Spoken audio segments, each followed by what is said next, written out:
welcome to Today Good Book Reviews. I'm Judith and today I'm bringing you my May wrap-up. I want to talk about all the books I read in the month of May. May was a pretty good reading month for me. I smashed my TBR. I ended up reading 23 books or bookish things. Some of them were novellas, there was one short story, and then I DNF'd one book. I also tipped over the 100 book precipice. I have read over 100 books this year. That's really exciting.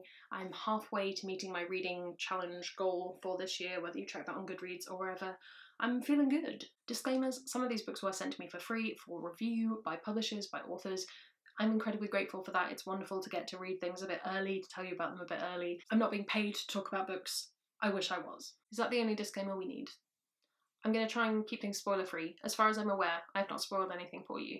I'm going to go through all the books I read in chronological order. I will hold up the ones that I have copies of. That's why my shelves are looking so decimated, because I not only have all of my books out and in a pile that I read last month, but I have my June 30 book TBR over there, so the shelves are looking a little bit sad at the moment. You'll have to excuse them. Weird that this shelf looks so much more empty than all the others. I don't really know why that is, but there we go. The first book I read in May was The Court of Miracles by Kester Grant. If you want to know my thoughts on this, you can watch my review. I will insert my favourite clip from that review now. But you can't just have characters saying lines from musicals in your book if your book isn't a direct the musical. Yeah, it was one of the weirdest books I've ever had to write a review for or film a review for. And that review really tells you why. Next, I read 7 Endless Forests by April Chalk. This was not a sequel, but set in the same universe as The Boneless Mercies, which I didn't realise when I first read it. Do you need to reread The Boneless Mercies before you read this? I would say you don't need to, but it might help get you back in the world, give you a bit of flavour. I think you could probably read them in either order. Maybe it's that kind of thing. I've read better King Arthur retellings. I felt a little bit flat for me, especially towards the end. Overall, this was perfectly fine. It just didn't quite do it for me. This is kind of Viking-esque King Arthur. There's some magic, there's some witchiness, there's, you know, a band of people trying to accomplish a quest. It wasn't 100% for me. Next, I read Empire of Gold. I do have a dedicated review for this book up on my channel. It is spoiler-free, except for right at the end, where I go into some spoilers for people who've already read it. Empire of Gold is so good. It's the end of the David Bad trilogy. I cried. I was sat on the edge of my seat, but it's such a good conclusion.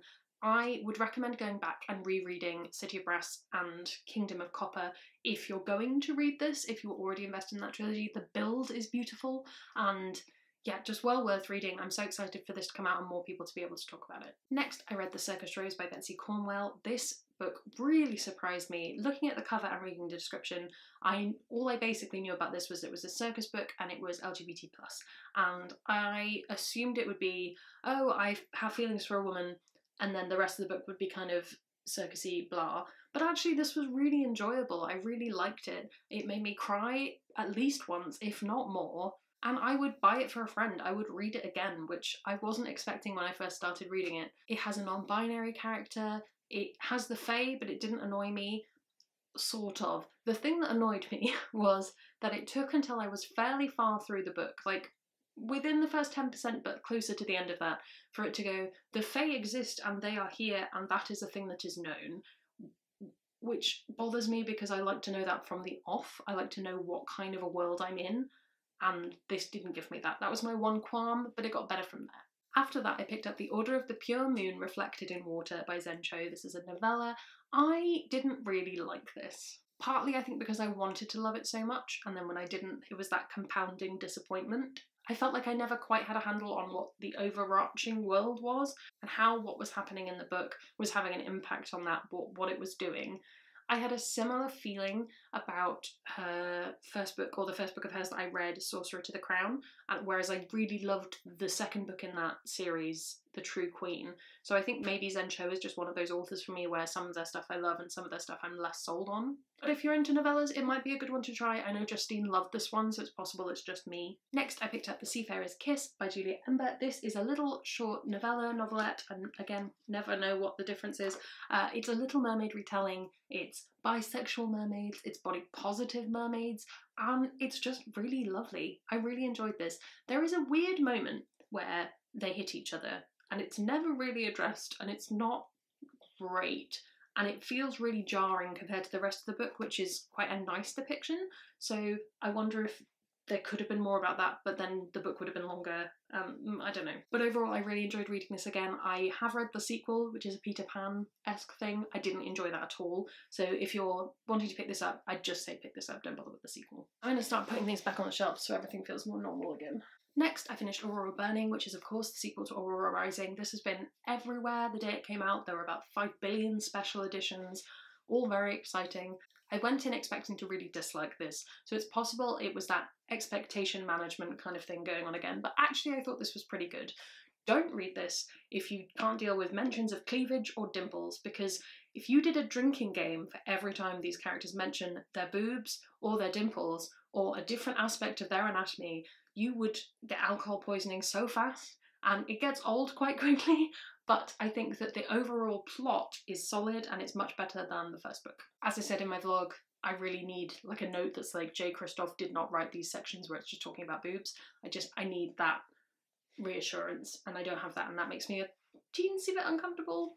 Next I read Killian's Dead by Josie Jeffrey. This is a short story that's kind of in preparation for the release of her upcoming book Mayday, which is the first book in the Seekers trilogy. This is a series set in Oxford, which I really enjoyed, and I actually really liked her depiction of Oxford. Josie lives here. Disclaimers, I know Josie personally. I have had lunch with her. She's really, really good fun. She's not paying me to say any of this, just you are disclaimed. But Josie lives in Oxford and she does a really good job of writing about it as a city that you live in as opposed to a university that you attend, which I think sometimes books set in Oxford just care about the university and the libraries, and it's a little bit academia wankery. I find myself looking forward to Mayday even more. That's coming out really, really soon, and I should have a review copy coming, and I'm really excited. Next, I read The Challenger by Tara Mathari. This is the second book in the Contender series, and overall I thought this was really good. I've said it quite a few times, these books aren't written in a way that I really enjoy personally, but I would definitely recommend them to people looking for really solid male YA protagonists who are good role models, who aren't desperately annoying Robert Muchmore characters. You know, I enjoy that. And also dinosaurs and Romans, so I find myself really interested in the meta plot of this series. I don't really care about any of the characters at this point. They haven't 100% got me with that, but the overarching weird universe plot stuff that's happening is really fascinating, and I think I'll probably keep reading the series just for that. Next, I finished Joe Abercrombie's Last Argument of Kings. This is the third book in the First Law trilogy. Only took me 3 months to get there. I really liked reading this. I much preferred reading it to listening to the audiobook, which I did for book 2. I think this just worked better on paper. Some things they do. My problem with this is I don't think I bonded enough with the characters over the first 2 books to care about what happened to them at the end.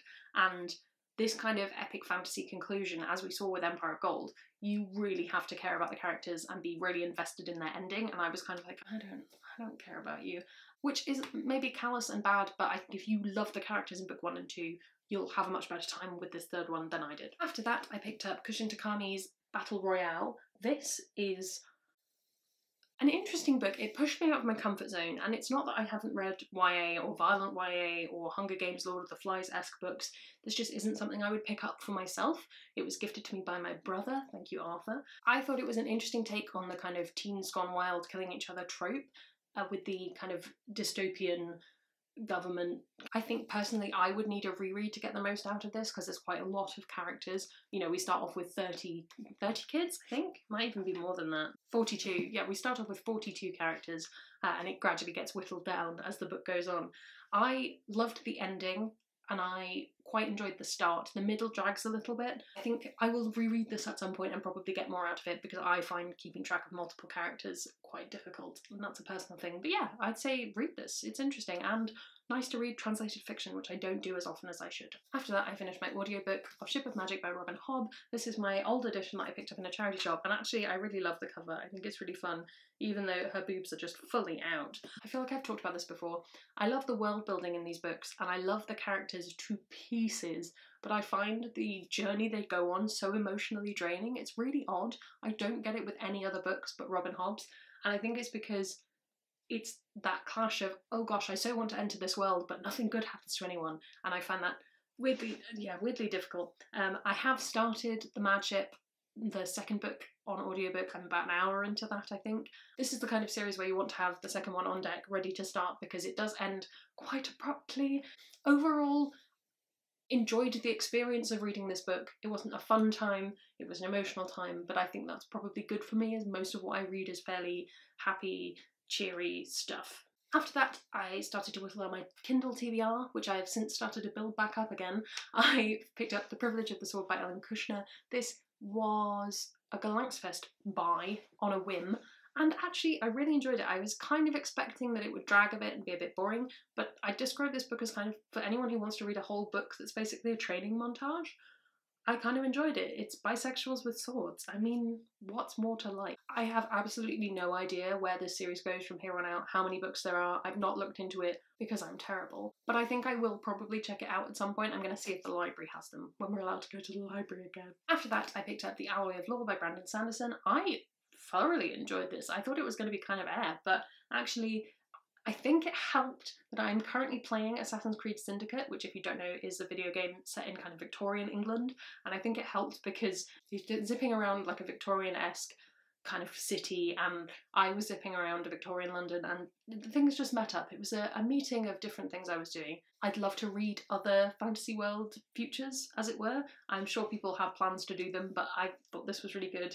I liked the spy thriller, political intrigue aspect of this. Yeah, this definitely surprised me. I'm looking forward to reading the other books in the kind of future Mistborn series. Next, I finished The Dark Vault by V. Schwab. This is the first and second book of her archived series, so far unfinished, but it kind of reads as finished. It's probably fine. Bound Up Together. This came out a couple of years ago. I really enjoyed this. I thought it was really good fun. The archived is much better than the Unbound. Like, solidly 100% better, in my opinion. I think that the second one leans too hard on the romance aspect, and it's not the most interesting. The romance feels very dated, and I don't really know what you can do about this. They were written a while back, but it would be interesting for a third book to come out, because I think it would probably read very differently. I would definitely recommend reading this, especially if you really like V. Schwab's writing. It's much less hefty than it looks. I think it's a bit of a vanity big guy, but if you think of it as two books as well, I think it's really good fun. I don't know what's happened to my sprayed edges on this, but they have kind of rubbed off the top. I wonder if that's from me thumbing it so much.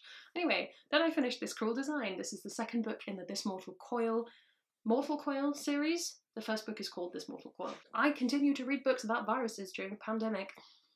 Don't know why that is. I really thought this was good. I love this as a sequel. I think I've reread this the most of all the books. Possibly now This Mortal Coil has the edge, I'm not sure. I really like this series. I think this is a really solid second book. It goes to some really creepy places. It broadens out the world. It basically does everything I want a second book in a YA trilogy to do. Next, I picked up The Caged Queen, second book in the Iscari. See, I've learned how you pronounce it, I think, series. I didn't like this.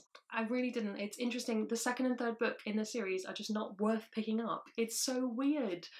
You don't get that broadening that you get in other sequels. Like, just the comparison between these two as second books, mind-blowing.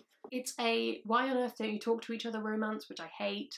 It's not that interesting in terms of the kind of meat of the story. Yeah, I'm going to donate this copy because I don't want to reread it. But we will come on to book one in a few books worth of time. Next, I read King of Scars by Leigh Bardugo. This actually hit much less harder on the reread. I liked it much less. It just fell kind of flat for me. I think the characters have less dimension than they do in Six of Crows. Again, I think Leigh Bardugo writes ensemble pieces best, and this just isn't that. I still think it is weird that they bring in a third character halfway through the book, like a third point of view character. It's very odd.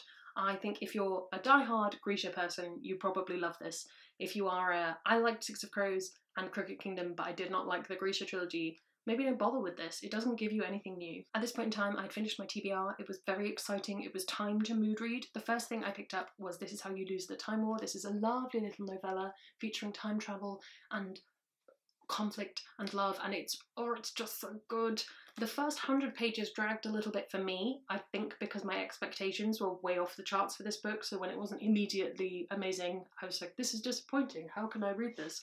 But the last 100 pages really make up for it, and overall this is such a solid book, and I'm so excited to get to reread it and lend it out to people. Thank you so much, Rachel, for sending me this book. I really loved it.